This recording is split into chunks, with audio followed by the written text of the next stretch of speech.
सूचना संप्रेषण तकनीकी शिक्षा शास्त्र समाकलन ICT पेडागोगी इंटीग्रेशन। सूचना संप्रेषण तकनीकी संप्रदाय हार्डवेयर सॉफ्टवेयर का संप्रदाय प्रणाली उपगम से अनुदेशन कंप्यूटर सहायता प्राप्त अधिगम कंप्यूटर सहायता प्राप्त अनुदेशन ICT शिक्षा शास्त्र समाकलन को प्रभावित करने वाले कारक सूचना प्रौद्योगिकी के अनुप्रयोग एवं सूचना प्रौद्योगिकी के सामाजिक प्रभाव। ICT का अभिप्राय है इंफॉर्मेशन कम्युनिकेशन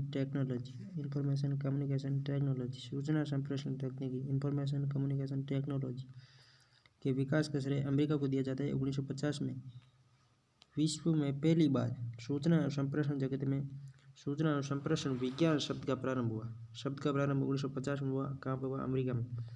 ICT का प्रमुख कार्य सूचनाओं का संग्रहण प्रोसेसिंग हस्तांतरण एवं पुनरुत्पादन है। परंपरागत सूचना एवं संप्रेषण तकनीकियों के उदाहरण मुद्रित साधन जैसे पाठ्यपुस्तक संदर्भ ग्रंथ पत्र पत्रिकाएं आदि। मौखिक सूचनाएं माता पिता तथा परिजनों व मौखिक सूचनाएं माता पिता तथा परिजनों के औपचारिक व अनौपचारिक संवाद। चित्रात्मक सहायता साधन जैसे चित्र चार्ट मानचित्र आदि। त्रिआयामी सहायता साधन जैसे मॉडल कठपुतलियाँ आदि। त्रिआयामी मॉडल कठपुतलियाँ आएंगे। दृश्य सर्वे radio television projector tape recorder. Radio आ गया दृश्य सर्वे में, टेलीविज़न आ गया दृश्य सर्वे में, प्रोजेक्टर आ गया दृश्य में और टेप रिकॉर्डर आ गया सर्वे में। आधुनिक सूचना एवं संप्रेषण तकनीकी ये हार्डवेयर सॉफ्टवेयर तथा मीडिया इत्यादि का मिश्रण है।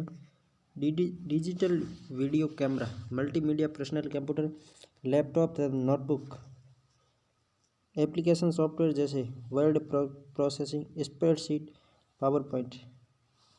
वर्ड प्रोसेसिंग स्प्रेडशीट और पावरपॉइंट एप्लीकेशन सॉफ्टवेयर है। किसी बड़े समूह के साथ संप्रेषित करने हेतु काम में लाए जाने वाला multimedia projector. Local area network LAN, metropolitan area network MAN, wide area network WAN, video sound card web camera इत्यादि। कंप्यूटर डेटाबेस तथा डेटा प्रोसेसिंग प्रक्रम। डिजिटल लाइब्रेरियाँ इम्पोर्टेंट है। डिजिटल लाइब्रेरी पिछली बार 3rd ग्रेड में ऑप्शन आया था डिजिटल लाइब्रेरी के बारे में। ईमेल इंटरनेट तथा world wide web WWW world wide web. Hypermedia hyper text resources computer mediate conferencing video text teletext interactive video text इत्यादि। वर्चुअल क्लासरूम लर्निंग और लर्निंग सूचना एवं प्रौद्योगिकी में सम्मिलित है। ऑनलाइन सीखना एडुसेट के माध्यम से सीखना वेब बेस्ड सीखना सभी। ICT को परिभाषित करता है सूचना एवं संप्रेषण तकनीकी। ICT को परिभाषित करता है, ये तो इसका नाम है। प्रभावित क्या करता है? विभिन्न तकनीकी उपकरण तथा संसाधन के रूप में जिससे सूचनाओं का संप्रेषण सर्जन प्रसार एवं संग्रहण तथा प्रबंधन किया जा सके वही सूचना एवं संप्रेषण तकनीकी ICT है। सूचना एवं संचार प्रौद्योगिकी क्या है? प्रभावशाली सूचना की प्रक्रिया। ICT से आशय है सूचना एवं संप्रेषण तकनीकी। सूचना एवं संप्रेषण तकनीकी से तात्पर्य है सूचना भेजने में इलेक्ट्रॉनिक युक्तियों का उपयोग करना।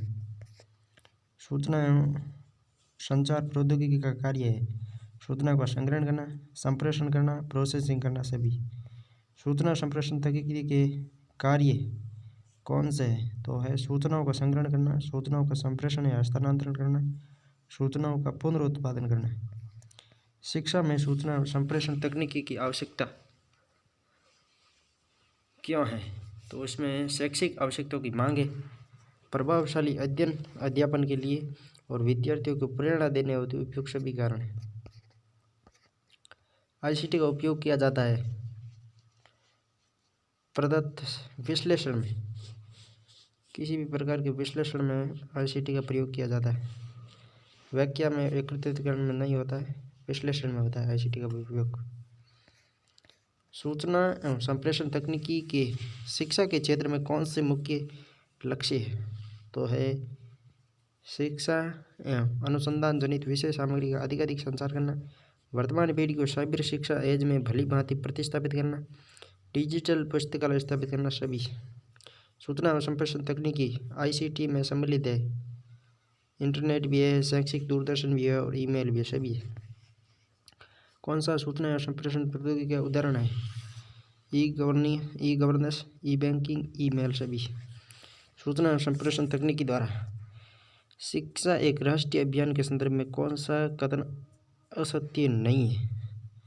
मतलब कौन सा कथन सत्य है? तो वह पहला है, ई विषय वस्तु का उत्पादन करना।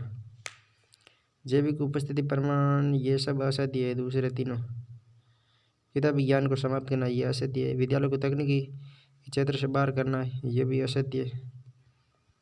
जैविक उपस्थिति प्रमाण ये भी असत्य। सत्य एक ही है, ई विषय वस्तु का उत्पादन करना, यानी सत्य नहीं, असत्य नहीं मतलब सत्य है। कौन सी परंपरागत सूचना एवं संप्रेषण तकनीकी है? तो वो है मुद्रित सामग्री जैसे पाठ्यपुस्तक, संदर्भ वस्तु इत्यादि परंपरागत सूचना तकनीकी।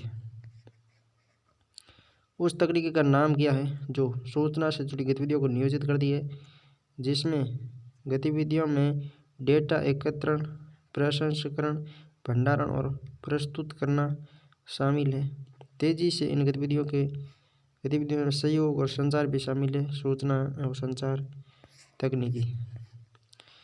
शिक्षा में सूचना संप्रेषण तकनीक की आवश्यकता क्या है? विद्यार्थियों की मांग पूर्ति करनी, शिक्षा की मांग की पूर्ति करनी, विद्यार्थियों की आवश्यकता विषय वस्तु प्रस्तुत करना, अध्ययन अध्यापन को अधिक सरल बनाने हेतु सूचना एवं संप्रेषण तकनीकी आईसीटी की आवश्यकता। शिक्षा में आईसीटी कौशल का प्रयोग। आईसीटी द्वारा शिक्षा की मांग के अनुरूप अध्ययन अध्यापन को सरल बनाया जाता है। नवीन सीखने का वातावरण परंपरागत वातावरण से भिन्न है। वर्तमान में शिक्षक के समक्ष अनेक नई अनिश्चितताएं खड़ी रहती है। नियत पाठ तथा विषय वस्तु वाले पाठ्यक्रम अब नहीं हैं। परिणाम स्वरूप शिक्षक को अपनी शिक्षण प्रक्रिया को दूसरे प्रकार से संगठित करना पड़ता है। फिर भी अध्यापक एक पूरी तरह से स्वतंत्र वातावरण का निर्माण नहीं कर सकता है। उसे कई प्रकार की अवधारणाओं जैसे तकनीकी ढांचा, समय सारणी तथा अन्य शिक्षकों की गतिविधियों आदि पर निर्भर रहना पड़ता है। यद्यपि ऐसा करने से शिक्षक की स्वायत्तता कम हो जाती है। उसे अपने सहयोगियों, उनके तरीकों के भिन्न अपने सहयोगियों का सहयोग करना पड़ता है। सहयोगी। शिक्षा में आईसीटी के उपयोग के संदर्भ में कौन सा कथन गलत है? अध्यापक की आवश्यकता नहीं रहेगी, यही गलत है। बड़ी संख्या में शिक्षार्थियों को शिक्षा से जोड़ना ये तो चलेगा, किंतु अब अध्यापकों की आवश्यकता नहीं होगी, ये गलत है। दूसरा मतलब अध्यापकों की भूमिका सहजकर्ता के रूप में रहेगी, ये राइट है। शिक्षा ज़्यादा प्रभावी होगी, ये भी सही है। निम्नलिखित में से कौन सा कार्य शिक्षा के लिए सूचना और संप्रेषण तकनीक से संबंधित नहीं है? जानने में अधिगमकर्ता की अभिरुचि का विकास करना सही है। अधिगमकर्ता के अवबोध के स्तर का मूल्यांकन चलेगा। शिक्षण अधिगम प्रक्रिया को सुगम सरल बनाना चलेगा। अधिगमकर्ता के भावात्मक पक्ष को समझना ये संभव नहीं है। आईसीटी से शिक्षण विद्या प्रयुक्त करने पर अध्यापक की भूमिका सुविधा प्रदाता के रूप में रहेगी। आईसीटी शिक्षण अधिगम के माध्यम के रूप में, इसका तात्पर्य आईसीटी एक ऐसे माध्यम के रूप में प्रयुक्त होती है जिसमें शिक्षक सिखाता है तथा अधिगमकर्ता सीखता है। ये कई रूपों में दिखाई देता है, जैसे कि अभ्यास कार्य, शिक्षण नेटवर्क आदि में आईसीटी का उपयोग विद्यालयों में संगठन तथा प्रबंधन के उपकरण के रूप में होता है। शिक्षा में सूचना एवं संप्रेषण तकनीक का प्रयोग। शिक्षण में सूचना संप्रेषण तकनीक का प्रयोग। संसाधनों की सहभागिता में सूचना संप्रेषण तकनीक का प्रयोग। शिक्षकों की व्यावसायिक प्रगति में सूचना संप्रेषण तकनीक का प्रयोग, सभी में चलेगा। आईसीटी का पाठ्यक्रम सहगामी उपयोग है स्कूल पत्रिका प्रकाशन। पाठ्यक्रम सहगामी उपयोग में स्कूल पत्रिका प्रकाशन में। आईसीटी द्वारा शिक्षा प्रभावित होती है। कंप्यूटराइजेशन कौशल प्रोग्राम और कंप्यूटर से सूचना और संचार तकनीकी के विभिन्न उपकरणों के उपयोग ने शिक्षा क्षेत्रों को प्रभावित किया है। सीखने सिखाने की प्रक्रिया में आईसीटी का प्रचलन बढ़ता जा रहा है। शिक्षा विधि को भी आईसीटी ने प्रभावित किया है। विद्यालय में चलने वाले पाठ्यक्रम पर आधारित और सह पाठ्यगामी कार्यक्रमों में भी आईसीटी की तकनीकी से बदलाव आए हैं। आईसीटी इंफॉर्मेशन कम्युनिकेशन टेक्नोलॉजी सूचना संप्रेषण तकनीकी विद्यार्थियों में अभिप्रेरणा बढ़ाती है, विद्यार्थियों की निष्पत्ति बढ़ाती है, उच्च स्तरीय चिंतन को प्रोत्साहित करती है। सभी सत्य है। आईसीटी का सबसे महत्वपूर्ण योगदान है शिक्षा तक सरल पहुंच आईसीटी द्वारा की जा सकती है। शैक्षिक तकनीकी विधियों एवं तकनीक का विज्ञान है जिसके द्वारा शैक्षिक उद्देश्यों की प्राप्ति की जा सकती है। ये परिभाषा मित्रा की है। मित्रा ने कहा है कि आईसीटी के द्वारा हम शैक्षिक उद्देश्यों की प्राप्ति कर सकते हैं। शिव के मित्रा। शैक्षिक तकनीक का प्रयोग सर्वप्रथम जिन्होंने किया वो है आपके ब्राइमर। शैक्षिक तकनीकी शब्द आंग्ल भाषा के एजुकेशन टेक्नोलॉजी का हिंदी रूपांतरण है। इसका सर्वप्रथम प्रयोग 1950 में इंग्लैंड में ब्राइमर प्रतिवेदन में प्रयुक्त किया गया। इसके पश्चात 1969 में national council of education technology ने इस शब्द की विस्तार से व्याख्या की। शिक्षा तकनीकी को किसने 3 भागों में बांटा? देखिए लुम्सडेन ने शिक्षा तकनीकी को 3 भागों में बांटा है। लुम्सडेन ने शैक्षिक तकनीकी के निम्नलिखित 3 रूप बताए। पहला है शैक्षिक तकनीकी प्रथम तथा हार्डवेयर उपागम। शैक्षिक तकनीकी द्वितीय यानी कि सॉफ्टवेयर।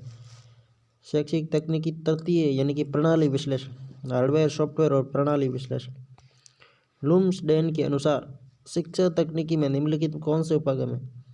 सबसे पहले हार्डवेयर, फिर सॉफ्टवेयर, फिर सिस्टम उपागम या प्रणाली। शैक्षिक तकनीकी थर्ड को जिस नाम से भी जाना जाता है प्रणाली विश्लेषण या सिस्टम उपागम। शैक्षिक तकनीकी की क्रियात्मक परिभाषा के अनुसार ये शाखा है शैक्षिक सिद्धांत और व्यवहार की। शैक्षिक तकनीकी जिसका उद्गम भौतिक विज्ञान एवं अभियांत्रिकी से हुआ है, इनमें सही कथनों का चयन करना है। शैक्षिक तकनीकी फर्स्ट, सही कथन पहला और तीसरा है। शैक्षिक तकनीक फर्स्ट और कठोर उपागम, ये दोनों इसमें सही है। शैक्षिक तकनीकी प्रथम अथवा हार्डवेयर उपागम, कठोर शिल्प उपागम 1968 में सिल्वरमैन ने इसे संबंधित तकनीकी का भी नाम दिया। इसके अंतर्गत tape recorder, video tape, computer, CCTV आदि का कक्षा में प्रयोग है। शिक्षण के उद्देश्यों को अधिकतम सीमा तक प्राप्त करने के लिए तथा शिक्षण को प्रभावीपूर्ण बनाने के लिए इन यांत्रिक उपकरणों का प्रयोग ही शैक्षिक तकनीकी प्रथम कहलाता है। प्रमुख हार्डवेयर सामग्री उदाहरण कंप्यूटर, स्लाइड प्रोजेक्टर, वीसीआर एवं मॉनिटर, ओवरहेड प्रोजेक्टर, श्यामपट और चलचित्र, ये सभी हार्डवेयर में आते हैं। शैक्षिक तकनीकी द्वितीय यानी कि सॉफ्टवेयर उपागम, कोमल शिल्प उपागम, सॉफ्टवेयर कोमल शिल्प उपागम या शैक्षिक तकनीकी द्वितीय सॉफ्टवेयर उपागम को अनुदेशन तकनीकी, व्यवहार तकनीकी, शिक्षण तकनीकी भी कहते हैं। शैक्षिक तकनीक में द्वितीय में मशीनों का प्रयोग नहीं किया जाता है बल्कि शिक्षण तथा सीखने के मनोवैज्ञानिक सिद्धांतों का प्रयोग किया जाता है। सिल्वरमैन ने इसे संरचनात्मक तकनीकी कहा है। प्रमुख सॉफ्टवेयर सामग्री में computer program, slides, video program, transparencies, chalk का कार्य, मूल्यांकन के उपकरण। शैक्षिक तकनीकी 2 को इस नाम से भी जाना जाता है तो पहली हार्डवेयर होगी, तो दूसरी सॉफ्टवेयर होगी, तीसरी प्रणाली विश्लेषण या सिस्टम उपागम।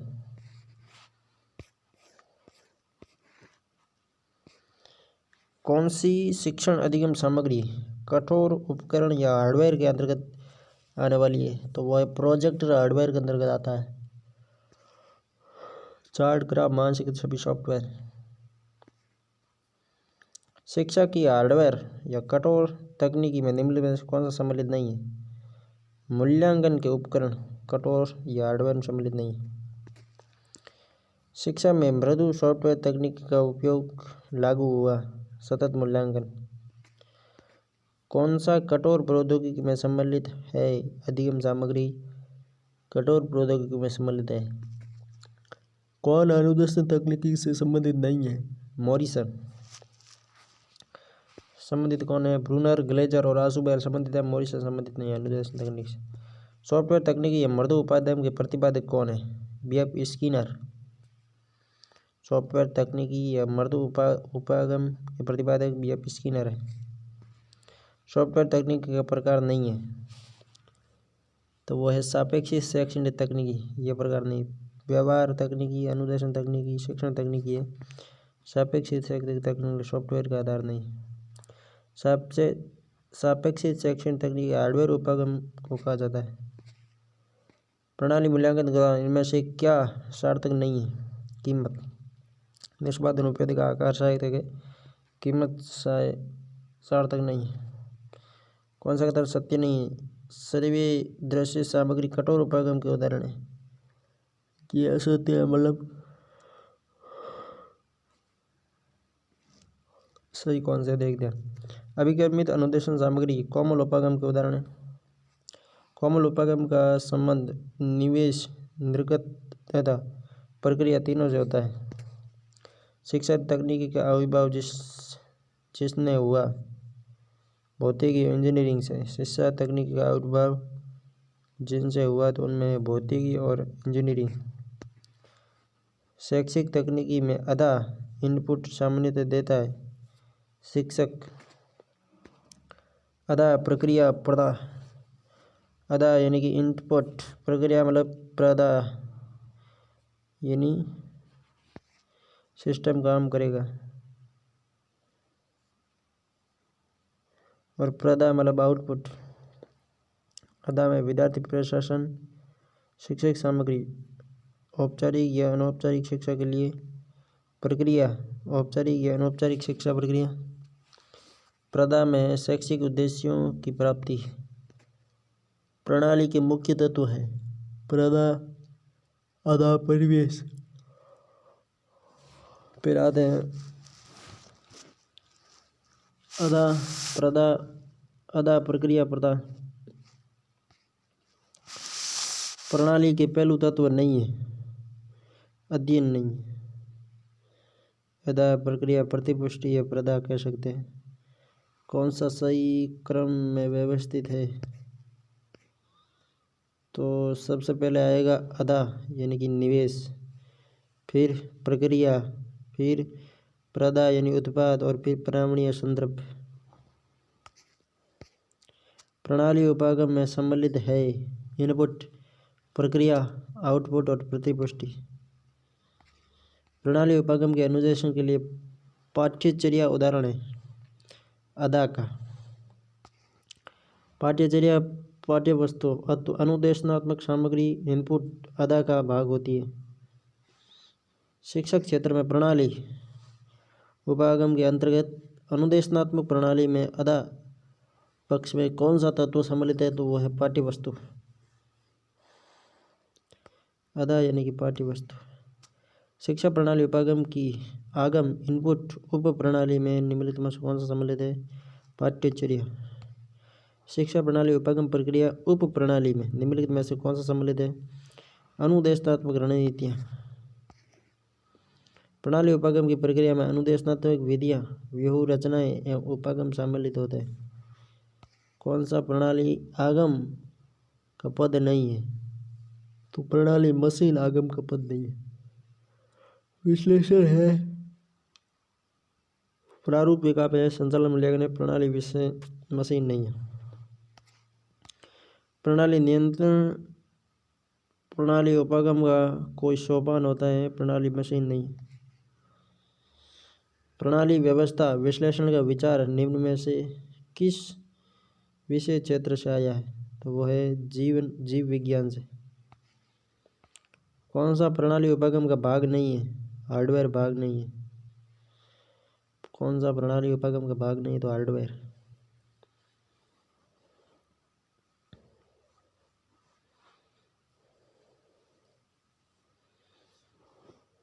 हार्डवेयर उपागम शैक्षिक तकनीकी प्रथम होता है, जबकि प्रणाली उपागम शैक्षिक तकनीकी तृतीय।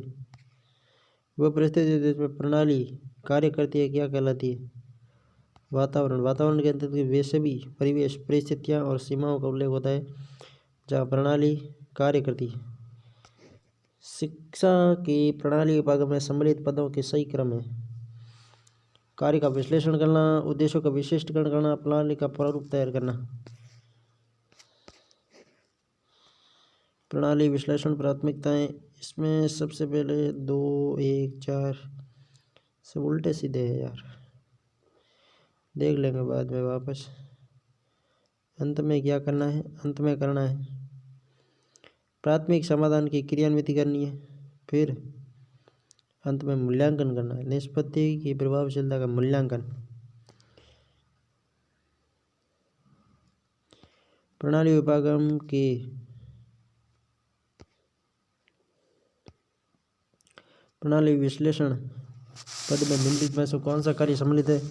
प्रणाली के तत्वों की पहचान और उनका संगठन, उद्देश्यों से उनकी प्राप्ति की ओर बढ़ने के लिए वैज्ञानिक विधि का उपयोग है। प्रणाली उपागम। प्रणाली उपागम एक ऐसी तकनीकी है जिसके द्वारा वांछित अनुदेशनात्मक उद्देश्यों की प्राप्ति होती है एवं अध्यापकगण अपने शिक्षण के नियोजन, क्रियान्वयन व प्रबंधन कार्य में प्राप्त सुधार ला सकते हैं।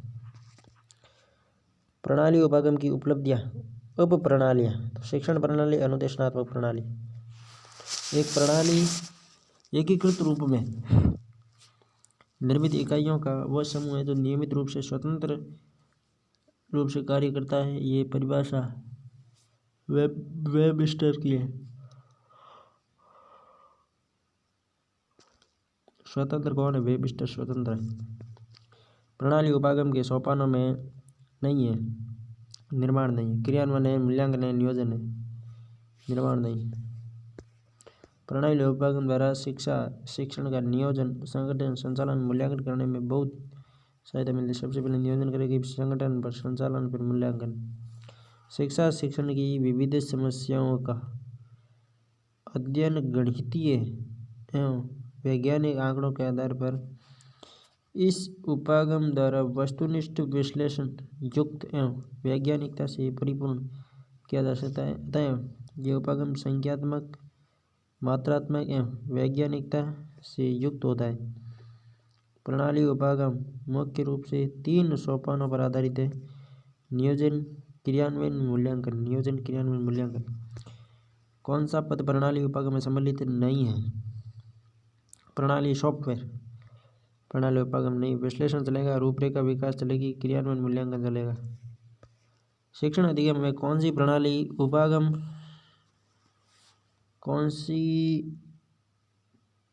प्रणाली उपागम की पद्धति नहीं है?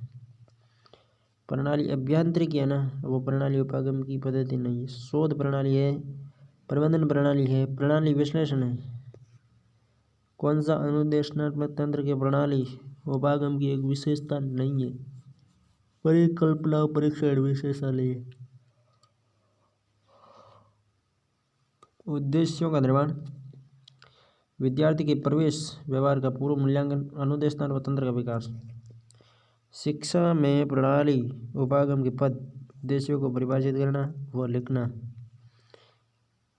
परिभाषा, बालक के पूर्व ज्ञान व योग्यता का मूल्यांकन करना, बालक की रुचि व योग्यता के अनुसार शिक्षण विधियों व युक्तियों का चयन करना, शिक्षण विधियों व युक्तियों के अनुसार माध्यम का चयन, प्रणाली के सभी तत्वों जैसे शिक्षक व छात्र के कार्यों का निर्धारण, प्रणाली का संश्लेषण व क्रियान्वयन, प्रणाली मूल्यांकन, विश्लेषण, तोड़ना करते हुए प्रणाली का परिमार्जन।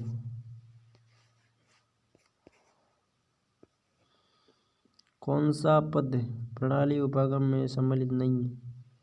प्रणाली मॉड्यूल नहीं है, प्रणाली प्रारूप या विकास है, प्रणाली संक्रिया संचालन मूल्यांकन है। कौन सा प्रणाली उपागम का सोपान है? प्रणाली विश्लेषण, प्रणाली संचालन और मूल्यांकन। कौन सा प्रौद्योगिकी आधारित शिक्षण साधन नहीं है? क्रियाकलाप सहायक सामग्री, ये जो शिक्षण साधन नहीं है। निम्नलिखित में से प्रणाली उपागम के पदों को सही क्रम में उद्देश्यों को पहचानना,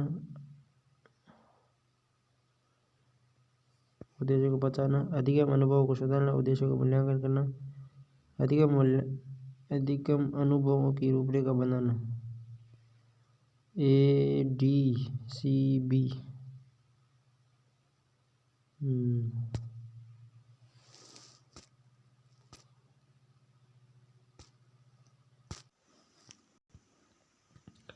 निम्नलिखित में से कौन सा पद प्रणाली उपागम में सम्मिलित नहीं है? तो वह प्रणाली मॉड्यूल, विश्लेषण है, प्रारूप है और मूल्यांकन सम्मिलित है, मॉड्यूल सम्मिलित नहीं है। कौन सा प्रणाली उपागम का सोपान है? प्रणाली विश्लेषण, प्रणाली संरचना एवं विकास, प्रणाली संरचना एवं मूल्यांकन। कौन सा प्रौद्योगिकी आधारित शिक्षण साधन नहीं है? तो वह क्रियाकलाप सहायक सामग्री, हार्डवेयर, सॉफ्टवेयर और सरल हार्डवेयर है, जबकि क्रिया सहायक सामग्री नहीं। प्रणाली उपागम के पदों का सही क्रम कौन सा है? सबसे पहले उद्देश्यों की पहचान करना, फिर अधिगम अनुभवों की रूपरेखा बनाना, फिर उनका मूल्यांकन करना और अंत में अधिगम अनुभवों को सुधारना। अनुदेशात्मक प्रणाली उपागम के उपयोग संबंधित तीसरा सोपान निम्नलिखित में से कौन सा है? तो वो है अनुदेशात्मक प्रणाली को अभिकल्पित एवं विकसित करना। व्याख्या, जलालुद्दीन ने 6 अवस्थाओं का उल्लेख किया। उद्देश्यों का निर्माण करना, विद्यार्थियों की प्रविष्टि व्यवहार का पूर्व अनुमान, प्रणाली का प्रारूप विकसित करना, क्रियान्वयन और वास्तविक कार्य अवस्था, परिणामों का मूल्यांकन और प्रणाली का उन्नयन। अनुदेशन का प्रणाली उपागम है। अनुदेशन का प्रणाली उपागम समस्या केंद्रित है। अनुदेशात्मक प्रणाली इंट्रोडक्शन सिस्टम। अनुदेशात्मक प्रणाली प्रक्रिया को शिक्षा प्रणाली का एक उप प्रणाली के रूप में प्रयोग लिया जाता है। अनुदेशात्मक प्रणाली का अभिप्राय है अनुदेशात्मक उद्देश्यों की प्राप्ति हेतु अपनाई गई वह प्रणाली जिसके अंतर्गत कुछ विशिष्ट परस्पर निर्भर एवं परस्पर अंतःक्रिया करने वाले तत्वों का समावेश होता है। ये सभी तत्व सुव्यवस्थित एवं नियंत्रित ढंग से अनुदेशात्मक उद्देश्यों की प्राप्ति के लिए कार्यरत रहते हैं। अनुदेशात्मक प्रणाली में अदा के रूप में विद्यार्थी, अध्यापक एवं अनुदेशात्मक सामग्री का उपयोग करते हैं। प्रक्रिया अंतर्गत अनुदेशात्मक विधियां तथा व्यूह रचनाओं का उपयोग किया जाता है। प्रथा के द्वारा अपेक्षित परिणामों को प्राप्त करते हैं तथा विद्यालय में उपलब्ध भौतिक संसाधन पर्यावरणीय संदर्भ में भूमिका निभाते हैं। कौन सा प्रणाली उपागम का भाग नहीं है? तो नई हार्डवेयर, नए सॉफ्टवेयर, दोनों नहीं है प्रणाली उपागम का भाग। कौन सा प्रणाली उपागम का पहलू नहीं है? तो वह है संरचना। उद्देश्य, प्रक्रिया और विषय वस्तु है, जबकि संरचना नहीं है। प्रणाली उपागम की रूपरेखा का भाग नहीं है। उपचारात्मक अनुदेशन व्याख्या, ये नहीं है। विद्यार्थियों का पूर्व व्यवहार पहचानना, उद्देश्यों का विश्लेषण करना और उपयुक्त माध्यम का चयन करना, जबकि उपचारात्मक अनुदेशन की व्यवस्था नहीं है प्रणाली उपागम में। प्रणाली उपागम का पद नहीं है। तो वो है प्रणाली वर्गीकरण। वर्गीकरण नहीं चलेगा भाई, विश्लेषण चलेगा। संचालन, मूल्यांकन और प्रारूप विकसित विकास चलेगा, जबकि प्रणाली वर्गीकरण नहीं चलेगा। मूलभूत समष्टिज नहीं है, मशीन मूलभूत समष्टिज नहीं है। इनपुट प्रक्रिया और आउटपुट मूलभूत समष्टिज है, मशीन नहीं है। मृदुल उपागम का हिस्सा नहीं है। चलचित्र मजदूर का नहीं आता है, चलचित्र कठोर में आता है ना। सॉफ्टवेयर उपागम तकनीकी का एक प्रकार है जो है मूर्त अमूर्त दोनों। कौन सी सॉफ्टवेयर तकनीकी की विशेषता नहीं है, तो वह इसको शैक्षिक तकनीकी प्रथम भी कहते हैं। सॉफ्टवेयर को प्रथम नहीं कहते, हार्डवेयर को प्रथम कहते हैं। प्रक्रिया सामग्री सॉफ्टवेयर उपागम का उदाहरण है। अनुदेशन कौन सा समूह सॉफ्टवेयर का है, तो है MS Word, Photoshop, MS Excel. Software में MS वर्ड, MS एक्सेल और फोटोशॉप किस में आते हैं, सॉफ्टवेयर में। कंप्यूटर प्रोग्राम निर्देश या कई निर्देशों का समूह होता है जिसका प्रयोग कंप्यूटर से किसी निश्चित समय पर कोई कार्य संपन्न कराने के लिए किया जाता है। इसे सॉफ्टवेयर प्रोग्राम या स्रोत कोड भी कहते हैं। सॉफ्टवेयर दो प्रकार के होते हैं। सिस्टम सॉफ्टवेयर, कंप्यूटर में सिस्टम सॉफ्टवेयर उन सॉफ्टवेयर को कहा जाता है जिनका काम कंप्यूटर पर काम करने वाले अन्य सॉफ्टवेयर और एप्लीकेशनों के लिए सेवाएं प्रदान करना होता है। ये सॉफ्टवेयर बैकग्राउंड में कार्य करते हैं। उदाहरण के लिए operating system MS Windows, window 98, Windows XP, Windows 7, Windows Vista, Windows NT, Windows 10, Windows 2000, IBM iX, Unix, VMS, Linux आदि।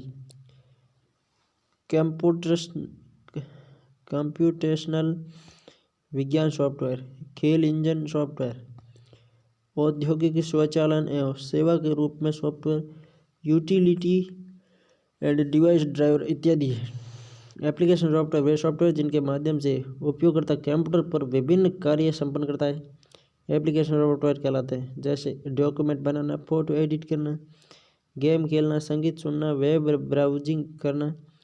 इस प्रकार के कार्यों के लिए उपयोग आने वाले सॉफ्टवेयर जैसे MS Word, Photoshop, MS Excel, PowerPoint आदि एप्लीकेशन सॉफ्टवेयर की श्रेणी में आते हैं। प्रोग्रामिंग या यूटिलिटी सॉफ्टवेयर, प्रोग्रामिंग या utility software interpreter, compiler, linker and text editor आता है। कौन सा एप्लीकेशन सॉफ्टवेयर नहीं है, MS विंडोज़ एप्लीकेशन सॉफ्टवेयर नहीं है। MS विंडोज एप्लीकेशन नहीं है, सिस्टम सॉफ्टवेयर। यूटिलिटी सॉफ्टवेयर कौन सा है, लिंकर। कौन सा सिस्टम सॉफ्टवेयर का उदाहरण नहीं है,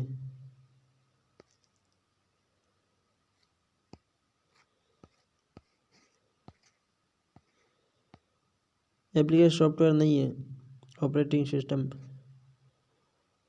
सॉफ्टवेयर का एक उदाहरण नहीं है, टच पैड सॉफ्टवेयर नहीं है।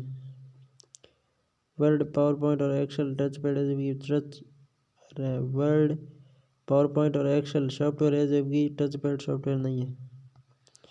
लिनक्स एवं माइक्रोसॉफ्ट विंडोज निम्न में से किसके उदाहरण है, तो वह सिस्टम सॉफ्टवेयर के। कौन सा एक ऑपरेटिंग सिस्टम नहीं है, फायरफॉक्स ऑपरेटिंग सिस्टम नहीं है, फायरफॉक्स एक ऑपरेटिंग सिस्टम नहीं है। माइक्रोसॉफ्ट वर्ड एवं माइक्रोसॉफ्ट एक्सेल उदाहरण है। Microsoft Word and Microsoft Excel उदाहरण है, तो वह है अनुप्रयोग सॉफ्टवेयर के। अंकगणितीय व तार्किक दोनों कार्य जिसमें किए जाते हैं वह है ALU,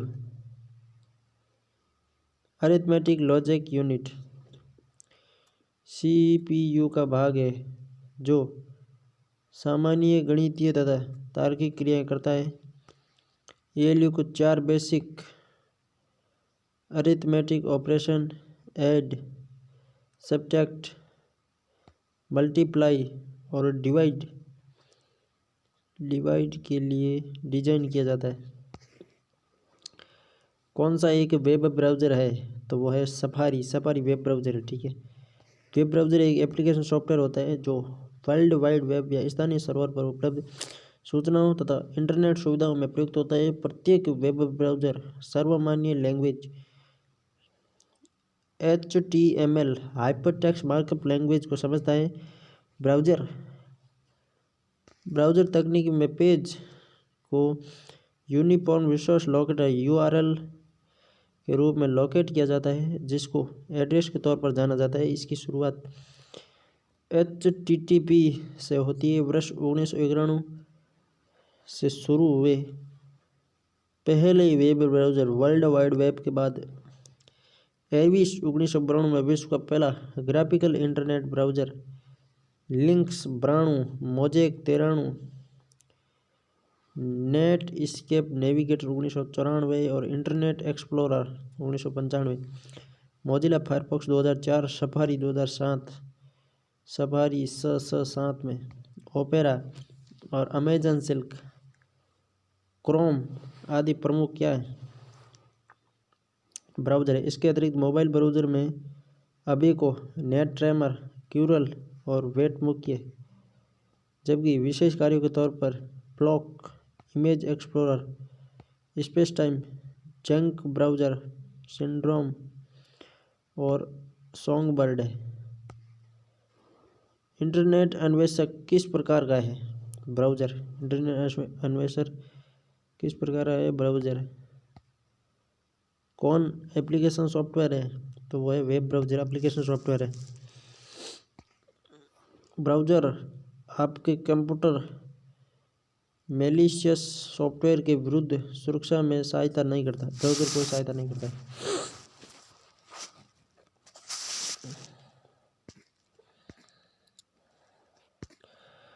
कौन सा समूह हार्डवेयर का है?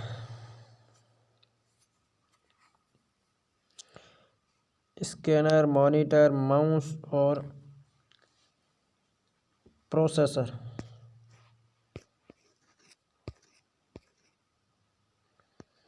कंप्यूटर में प्रयुक्त होने वाले वे सभी यांत्रिक, इलेक्ट्रॉनिक तथा वैद्युत भाग जिन्हें हम आंखों से देख सकते तथा हाथों से स्पर्श कर सकते हैं हार्डवेयर कहलाते हैं। Monitor, keyboard, hard disk, circuit, memory chip इत्यादि कंप्यूटर के हार्डवेयर भागों को आपस में जोड़कर संगठित करने की क्रिया को कंप्यूटर असेंबलिंग कहा जाता है।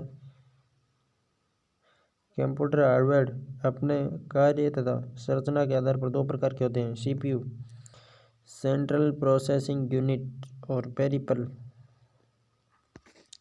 हार्डवेयर के प्रकार CPU और peripheral. CPU control unit,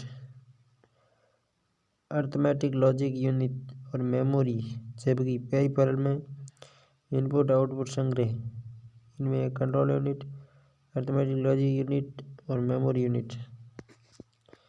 computer में उपयोग किए जाने वाले उपकरण कहलाते हैं हार्डवेयर। कंप्यूटर में हार्डवेयर काम आते हैं भाई। कौन सा समूह हार्डवेयर से संबंधित है? तो वो है ALU, CPU, मॉनिटर और कीबोर्ड। कौन सी वस्तु हार्डवेयर तकनीकी का हिस्सा है? मैजिक लालटेन, अधिगम पैकेज और VCR।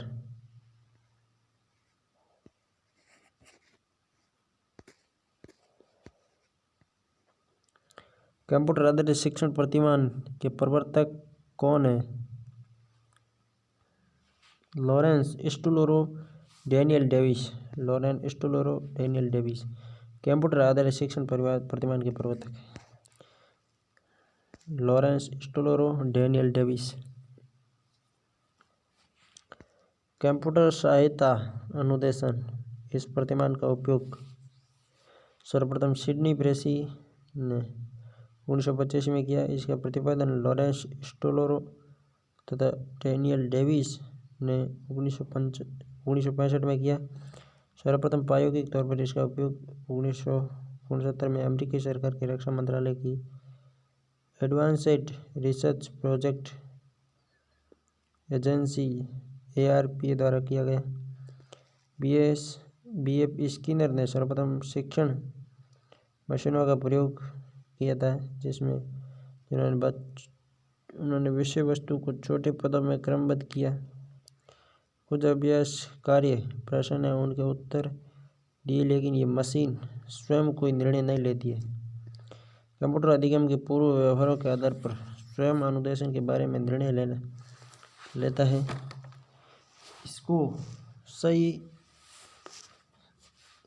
इसको सही दिशा में अग्रसर होने में सहायता करता है, इसलिए इसको विद्युत मस्तिष्क भी कहते हैं। एटकिंसन ने 1968 में बालकों की वाचन योग्यता के लिए कंप्यूटर आधारित अनुदेशन का प्रयोग किया। इस प्रतिमान में शिक्षक का स्थान कंप्यूटर ग्रहण कर लेता है। समस्त निर्देशन तथा अनुदेशन कंप्यूटर की सहायता से प्रदान किए जाते हैं तथा छात्र के ज्ञानात्मक पक्ष का विकास होता है। इसमें शिक्षण प्रक्रिया को 2 पक्षों में विभाजित किया जाता है: पूर्व अनुवर्ग शिक्षण व्यवस्था, अनुवर्ग शिक्षण व्यवस्था। पूर्व अनुवर्ग शिक्षण व्यवस्था, अनुवर्ग शिक्षण व्यवस्था। प्रथम पक्ष में कंप्यूटर छात्रों के पूर्व ज्ञान के आधार पर कार्य करता है। द्वितीय अवस्था में कंप्यूटर छात्र के अनुरूप अनुदेशन सामग्री प्रस्तुत करता है, जिसका छात्र अध्ययन करता है। अंत में छात्र अधिगम का मापन करते हुए छात्रों को प्रबंधन दिया जाता है। संक्षेप में कंप्यूटर आधारित अधिगम एक ऐसी अधिगम व्यवस्था है जिसमें छात्र स्व गति से स्व क्रियाओं के आधार पर इनपुट और आउटपुट उपकरणों की सहायता से अधिगम करता है। कंप्यूटर सहायक अनुदेशन, कंप्यूटर एडेड इंस्ट्रक्शन, कंप्यूटर आधारित इंस्ट्रक्शन। 1960 में कंप्यूटर सहायक अनुदेशन, 1960 में CAI का पूर्ण नाम है कंप्यूटर एडेड अनुदेशन, कंप्यूटर सहायता प्राप्त अनुदेशन। CAI से तात्पर्य कंप्यूटर असिस्टेड इंस्ट्रक्शन। अभिक्रमित अनुदेशन पर आधारित अनुदेशन कहलाता है। फ्रेम आधारित है CAI। कंप्यूटर सहायता अनुदेशन की खोज किस सन में हुई? तो वो 1925 में। कंप्यूटर आधारित अनुदेशन व्यक्तिगत अनुदेशन क्यों है? क्योंकि ये कंप्यूटर अधिगमकर्ता के प्रारंभिक व्यवहार के आधार पर अनुदेशन सामग्री का निर्णय लेता है। कंप्यूटर सहायक अनुदेशन का उपयोग किया जाता है अनुसंधान में, अनुदेशन सामग्री के विकास में और शिक्षण विधि की प्रभावशीलता जांचने में सभी में। कंप्यूटर सहायक निर्देशन के सिद्धांत पर आधारित है क्रियाप्रसूता।